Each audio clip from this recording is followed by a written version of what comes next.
ಬಡವರಿಗೆ ಸಾಮಾಜಿಕ ಶಕ್ತಿ ತುಂಬುವ ಕೆಲಸ ಮಾಡ್ತಾ ಇದ್ದೀವಿ. ಗ್ಯಾರಂಟಿ ಯೋಜನೆಗಳಿಂದ ಇದು ಸಾಧ್ಯ ಆಗ್ತಾ ಇದೆ ಅಂತ ಸಿಎಂ ಸಿದ್ದರಾಮಯ್ಯನವರು ಸ್ಪಷ್ಟನೆ ಕೊಟ್ಟಿದ್ದಾರೆ. ಕಾಂಗ್ರೆಸ್ ಗ್ಯಾರಂಟಿ ಯೋಜನೆಗಳ ಬಗ್ಗೆ ಟೀಕೆ ಮಾಡ್ತಾರೆ. ಬಿಜೆಪಿ ನಾಯಕರ ವಿರುದ್ಧ ಸಿಎಂ ಸಿದ್ದರಾಮಯ್ಯನವರು ಕಿಡಿಕಾರಿದ್ದಾರೆ. ಸರ್ಕಾರಿ ಬಸ್ನಲ್ಲಿ ಇಂತಹ ಜಾತಿಯವರೇ ಹೋಗ್ತಾರಾ? ಗೃಹಲಕ್ಷ್ಮಿ ಯೋಜನೆ ಒಂದೇ ಜಾತಿಗೆ ಸೀಮಿತ ಇದೆಯಾ? ಅಂಬೇಡ್ಕರ್ ವಿಚಾರ ಜಾರಿ ಮಾಡುವ ಪ್ರಯತ್ನ ಮಾಡ್ತಾ ಇದ್ದೀವಿ ಅಂತ ಬೆಳಗಾವಿಯಲ್ಲಿ ಸಿಎಂ ಸಿದ್ದರಾಮಯ್ಯನವರು ಹೇಳಿಕೆ ಕೊಟ್ಟಿದ್ದಾರೆ. ಈ ಹಿಂದೆ ಇದ್ದ ಸಿಎಂ ಅಂತೇನೆ ಸಿದ್ದರಾಮಯ್ಯ ಈಗಿಲ್ಲ ಅನ್ನೋ ಹೇಳಿಕೆಗೂ ಕೂಡ ಇದೇ ಸಂದರ್ಭದಲ್ಲಿ ಪ್ರತಿಕ್ರಿಯೆ ಕೊಟ್ಟರು. ಹಿಂದೆ ನಾನು ಒಳ್ಳೆ ಸಿಎಂ ಅಂತ ಒಪ್ಕೊಂಡಿದ್ದಾರಲ್ವಾ, ಅಶೋಕ್ ಒಪ್ಕೊಂಡಿದ್ದಾರೆ ಅಂತ ಹೇಳಿ ಹೊರಡ್ತಾರೆ ಸಿಎಂ ಸಿದ್ದರಾಮಯ್ಯ.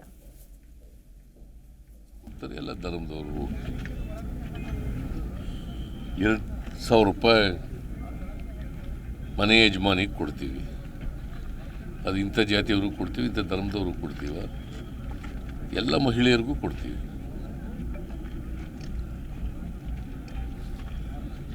ಗೃಹ ಜ್ಯೋತಿ ಕಾರ್ಯಕ್ರಮ ಮಾಡ್ತೀವಿ, ಅನ್ನಭಾಗ್ಯ ಕಾರ್ಯಕ್ರಮ ಮಾಡ್ತೀವಿ. ಎಲ್ಲ ಜಾತಿಯ ಎಲ್ಲ ಧರ್ಮದವ್ರಿಗೂ ಕೂಡ ಕೊಡ್ತೀವಿ.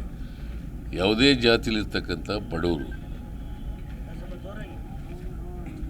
ಆ ಬಡವರಿಗೆ ಶಕ್ತಿ ಕೊಡ್ತಕ್ಕಂಥ, ಆರ್ಥಿಕ ಶಕ್ತಿ ಕೊಡ್ತಕ್ಕಂಥ, ಸಾಮಾಜಿಕ ಶಕ್ತಿ ಕೊಡ್ತಕ್ಕಂಥ ಕೆಲಸವನ್ನು ಮಾಡ್ತೀವಿ. ಇದನ್ನೇ ಅಂಬೇಡ್ಕರ್ ಅವರು ಬಯಸಿದ್ದರು.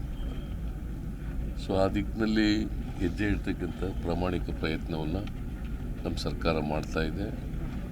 ಆ ಮೂಲಕ ಅಂಬೇಡ್ಕರ್ ಅವರ ವಿಚಾರಗಳಿಗೆ